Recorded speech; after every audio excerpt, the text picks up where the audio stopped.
Now let's see how Tarzan can clean up his mess. Okay, ready? First one. Now he picks up a paper cup, walks all the way, open the bin, and drop it inside. Great job, ready for the next one. You open the bin and drop it inside. Now he picks up a plastic bottle. Open the bin and drop it inside. That's okay, buddy. Last one. He picks up a plastic bottle. Open the lime bottle bin and drop it inside. Now Tarzan here is not just a handsome bird. He is also very smart.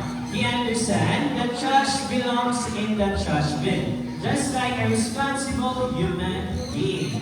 Now always remember that a responsible guest keeps the environment clean. So a round of applause for Blue and Gold Makone, Tarzan. Thank you so much, buddy. Now before we proceed to our next bird, a friendly reminders for everyone, please sit down and gonna try to reach out or touch our birds. Now these birds will fly closer to you. Alright, well, I think we're all set and ready. Now, ladies and gentlemen, I want you to meet our playful, eclectic explorer named Rio and Scott.